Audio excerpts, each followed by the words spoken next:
Good morning, ladies and gentlemen.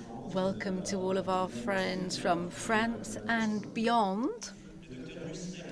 Dr. Musslin and myself are really honored to have been asked by the top three at the CEDH to talk about the value of metals in homeopathy, notably in terms of environmental pollution concerning children. Our planet has 94 natural elements in it. 71 of those are metals. Some of them are vital to the metabolism. Iron, for example, to make hemoglobin. Zinc, which participates in all metabolisms. It's an important element. We have all metals are toxic in excess if you are exposed on a big scale, or they can have an indirect effect if you're exposed to for any length of time. Intoxication is rarely due to a single element. Usually metals are combined with something else and the impact is synergetic. Let's take a look at the structure of a young body, which makes them more vulnerable. They have their barriers are much more slim and fine over the earliest years of life. And even when the baby is in the mother's womb, it is susceptible to pollution. So there are 5 metals mainly related to pollution. There are 3 metals, aluminium, arsenic, and chrome. And there are 2 heavy metals, which are mercury and lead. And there are 3 precious metals that are related to iatrogenic pollution: gold, platinum, and silver. Gold is used in odontology, and as you know, gold are used in crisis therapy to combat inflammation. Platinum is also used, and platinum stool is also used. Platinum salt is used for cancer, and silver has been known since antiquity. Hippocrates talked about the use of silver to cope with dermatological issues, and silver is used as a healing element for the skin. In France until 2008, silver nitrate was used for the eyes to prevent eye problems in fetuses. What separates the baby or the child from their outside world is very thin. We've got the first signs of toxic intoxication are felt on the skin. They're the lesions of the mucous membranes can be very striking, and they can reach to the nervous system, the peripheral one and the central one, generating behavioral and cognitive problems. As you can see on this particular slide here, we see the sources of intoxication to metals for children. There's a whole list of things there on the screen. Pictures say 1,000 words, as we all know, and as you can see on this screen here, the sources of intoxication to metals occur far before the baby is born, and it can cross the placenta. That's that rubbish bin effect that you were talking about, and there's intoxication through breastfeeding, vaccination also. We can also mention 3 metals: aluminium, cadmium, and mercury. Intoxication through food, with pollution of the entire food chain, particularly by heavy metals. Industrial pollution of the air, which is breathed in, and also tap water.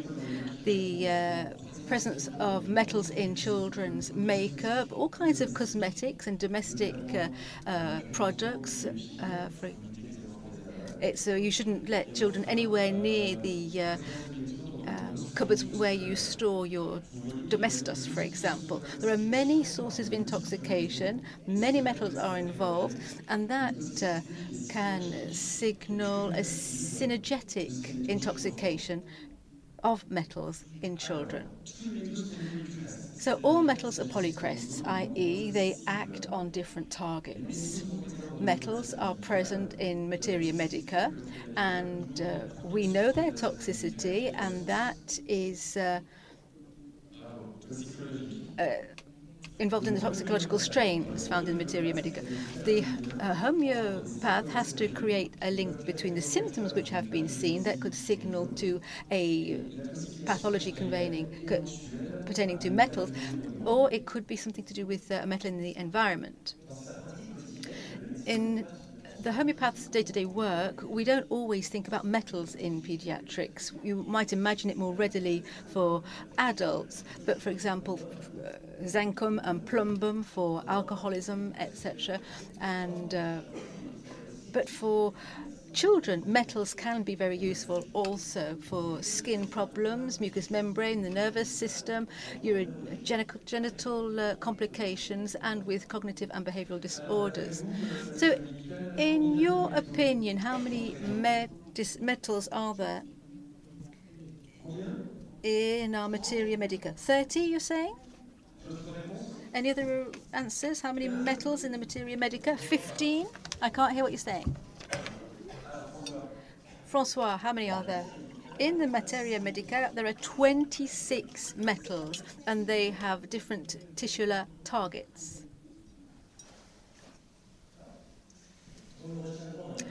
In our presentation, we're going to talk about the three main targets: skin, mucous membrane, and the nerve system, leading to problems of behavior and other things. So we're going to explore these through, we're going to look at aluminium, silver, gold, chrome, and mercury. These 5 metals are key, and we've selected them because of our knowledge about their toxicity and their clinical indications in homeopathy. So the first target which we've looked at are the mucous membranes. There are many metals which target mucous membranes. They will provoke lesions, particularly in the respiratory tract and the digestive tract. We will see in the mucous membranes either direct local toxicity or indirect toxicity, and in this case the mucous membranes are a gateway for metals, and they will have then general toxicity within the whole organism. It is therefore indirect. The first metal we're looking at is argentum nitricum. This is the big toxin for the mucous membranes. It is ubiquitous. It affects all mucous membranes in the body. It provokes inflammation, and it also promotes bleeding, ulceration, and mucopurulent secretion. The sensation of this type of intoxication, as you know, it's as if, what does it feel like? It's as if you've got a splinter stuck in your mucous membrane. All mucous membranes can be impacted by this type of toxication. Neurological disorders, cognitive and behavioral disorders. Silver intoxication leads to trembling, headaches, and cramps. As far as the behavior is concerned, intoxication will cause anxiety and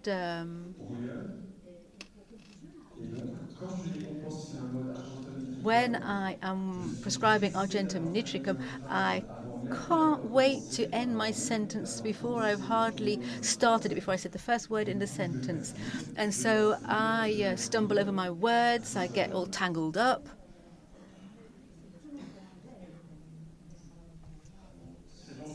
The second target is the skin, with 2 types of dermatological toxicity: direct, with irritation and ulceration, and indirect toxicity, injuries which constitute a gateway, an entrance pathway. The metals are listed on the screen. We are going to talk about 2 of those, chrome and arsenic.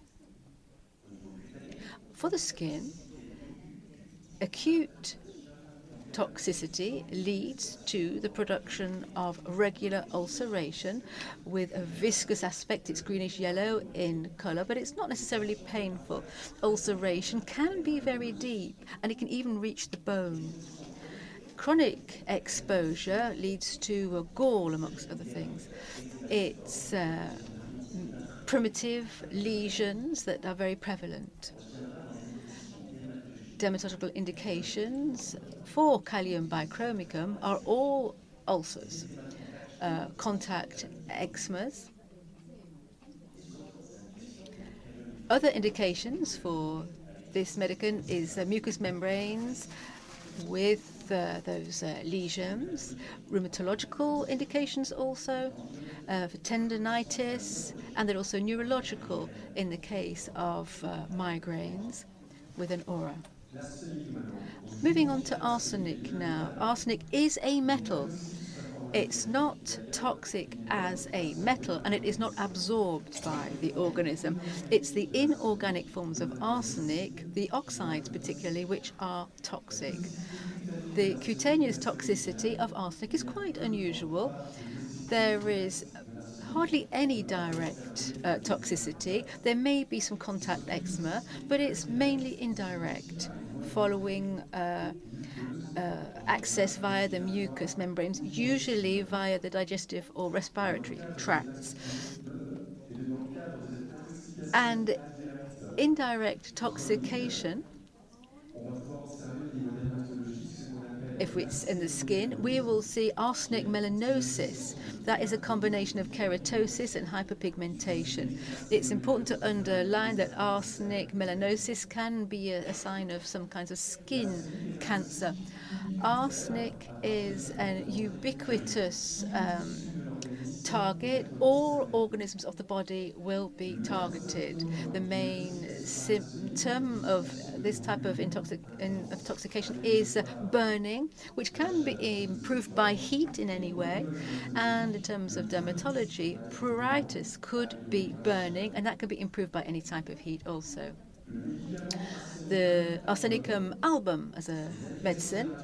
Dermatological indications for arsenic album are mainly eczema. As you know, there are 3 typical types of eczema. There's fine flakes that look like flour. There's the elephant skin aspect, which is hyperkeratosis and melanosis, and then on the 3rd type is white, pale, cold edema. Other indications which are non-dermatological of arsenic album are mucous membranes, and you're aware of that type of inflammation with the fetid ulcers, and there's hepatitis, pneumonia, and there's also infection, which can be quite acute or chronic. And there's a general infection with general health affected, and there's anxiety, agitation, fear of death, fear of illness, and a sense of weakness. It's important to note that the central nervous system is not a direct target of arsenic album. These behavioral symptoms are reactions to an evolutive bacteria of the arsenic album type, hence its unique characteristics. The neurological toxicity of these metals is cumulative, and it can be observed over a long period of time. All nervous systems are involved with lesions in the motor, sensory, sensitive, cognitive and behavioral fields. We are going to talk about lead, mercury and aluminium. Lead, first of all. There is more documents about this infection or intoxication than any other, and it attacks the neurological system, the peripheral and central systems. We can have infection from the mother to the child, which will generate cognitive and behavioral problems. neurological indications for the central nervous system of plumbum metallicum are headaches, insomnia, ataxia, obnubilation, seizures. That covers a lot of things. There are minor sequelae of encephalopathy, cognitive disorders, slow down mental processing. And there can be amyotrophia also. The cognitive and behavioral indications are cognitive disorders, blood disorders, behavioral disorders, and intellectual impairments and delayed acquisitions. Other indications than neurological of plumbum are digestive, with these colics and constipation. There's also renal problems and hematological anemia. Moving on to mercury.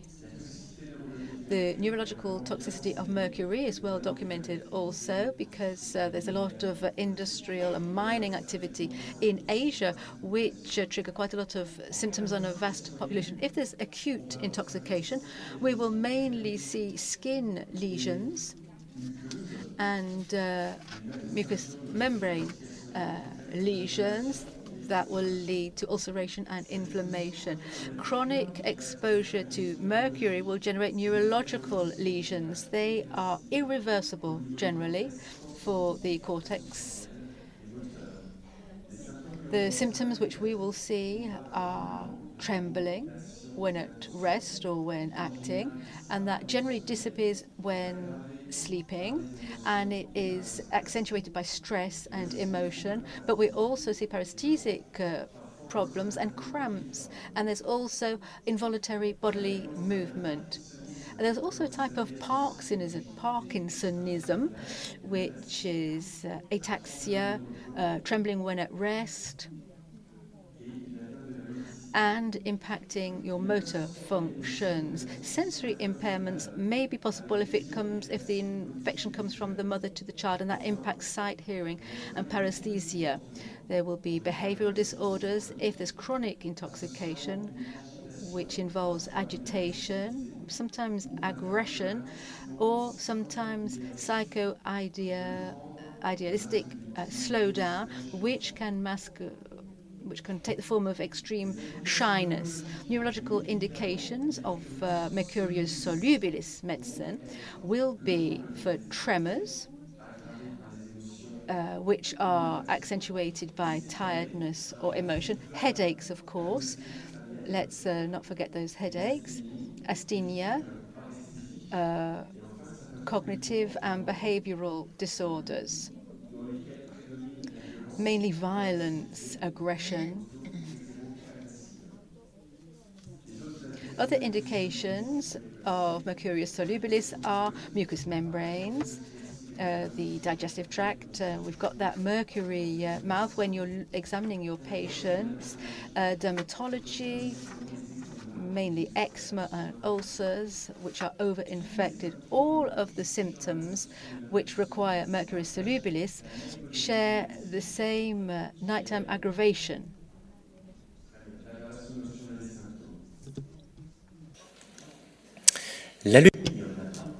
Alumina.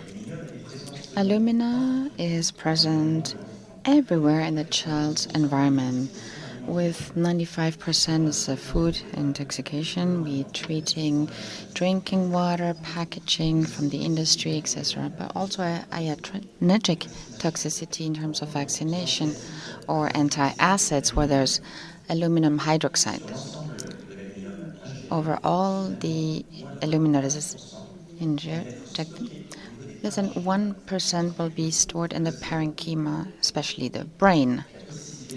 The toxicity of aluminum is established in many publications. The neurological tissue is a tissue in the periphery and central, with also have cognitive and behavioral disorder. It seems that a genetic predisposal is necessary, like a toxicity to plum, mercury, manganese, or a lack of cofactors like magnesium, iron, or selenium. On a cutaneous level, the buzzword is dryness, Sometimes your skin is dry, the mucus were dry as well, except for the vaginal one that has high leucorrheas.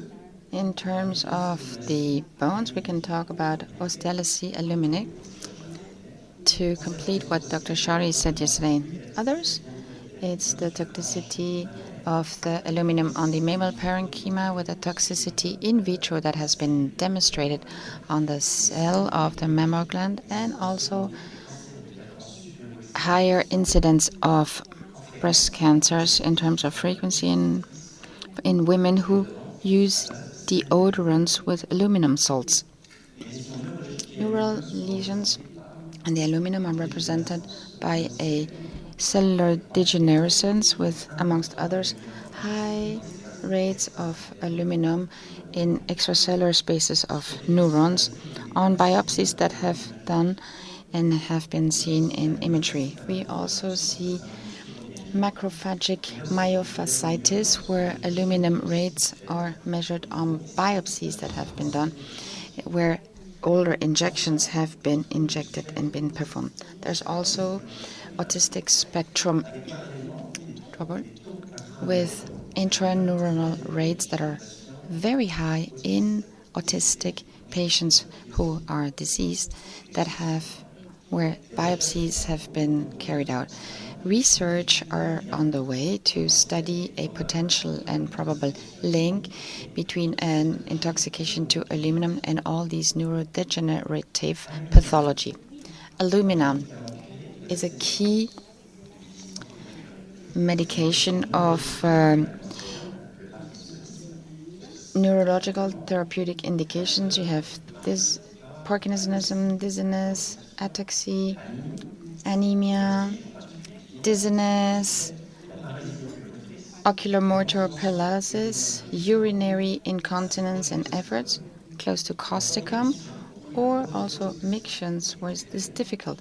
On a cutaneous level, we think about alumina with sclerosis, eczema forms, mucus indication for alumina with consequence of dryness with the eye, with keratitis. There might be a syndrome Gauche-Regel in terms of the digestive part with constipations as well, and complications in terms of anal fissures. Regarding anal fissures, we wanted to put a focus on cognitive and behavioral disorders. As you know, one of the main targets of intoxication is the nervous central system.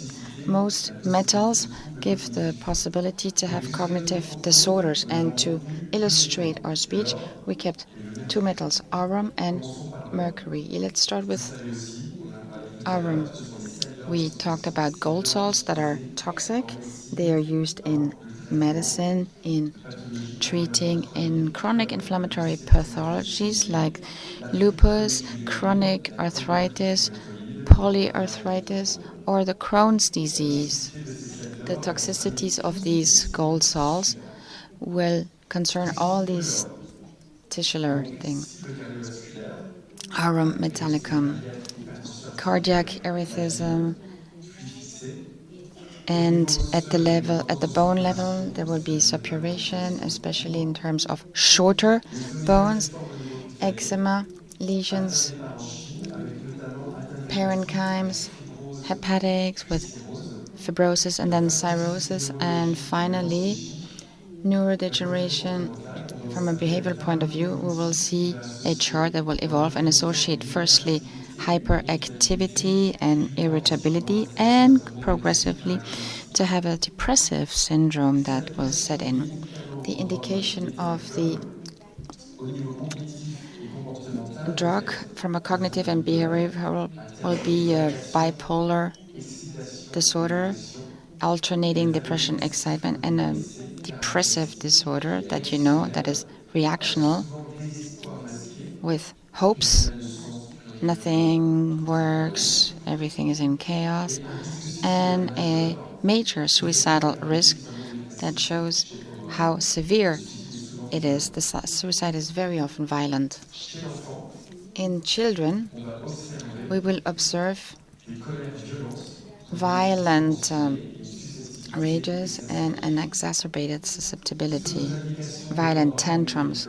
So other indication will be vascular, high blood pressure, suppurations, also for bones like the mastoids, and finally complications in terms of the liver, cirrhosis, chronic hepatitis, and eventually arum metallicum is a medication of the rheumatic mood, and all this they are more severe at night. The symptoms are aggravated at night. We have already talked about the toxicity of mercurium from a neurological perspective. The toxic intoxication also shows hyperexcitability, depression with why not suicidal thoughts. There could be hypersomnia, and there can be total insomnia like Lewisium. Key indications in children of mercurius volubulus will be an agitated and slow child at the same time. Has a cerebral agitation, would talk fast, touches everything, speaks all the time, and this clinical table is in contrast with a slow child from a slow cognitive processing, slow in terms of ideas, memories, difficulties with simple mathematics, school difficulties. A child for which 0 plus 0 is really difficult. It also shows fights. Sorry, it's also has sudden rages, anger fits, and the symptoms for mercurius solubilus are aggravated at night. Numerous publications have shown a link between autism and mercury. Some also talk about an epidemic of autism because for the last decade, vaccines have increased, the use of vaccines have increased, and they are based on mercury in the Western world. In France, autism, we keep thinking that autism is a genetic disease.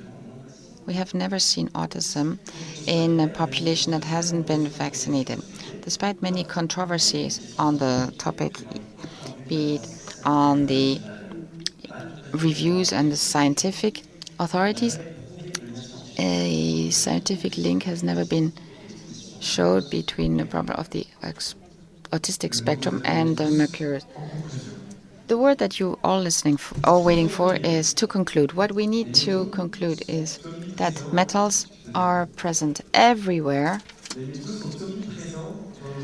in our environment and in the child's environment, and children are especially vulnerable because they are immature from a physical point of view.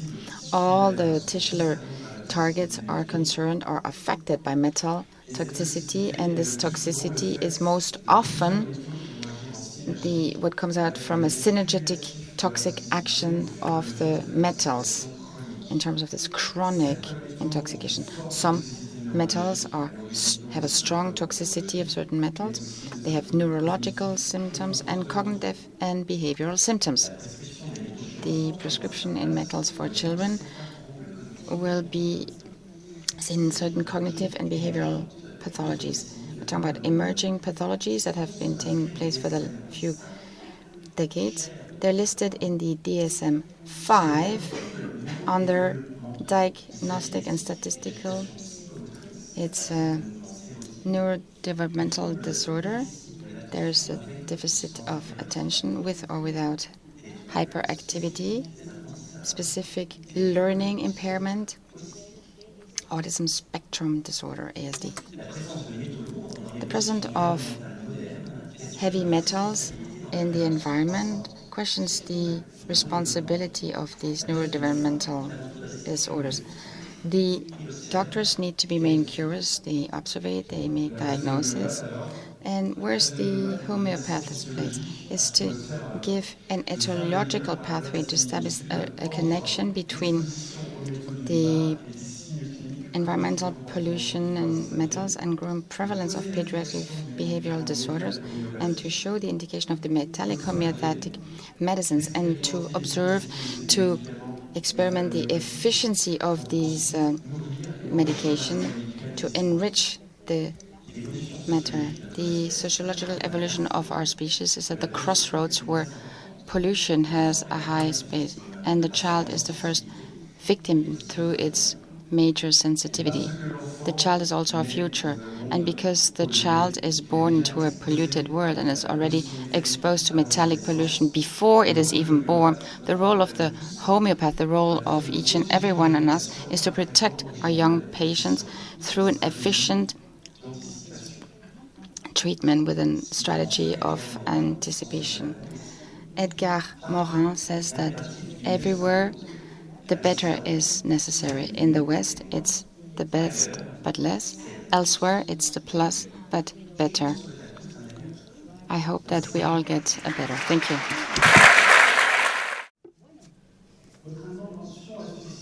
Now, your speech has given rise to a lot of curiosity, some questions that I would like to share with you. Some, yeah.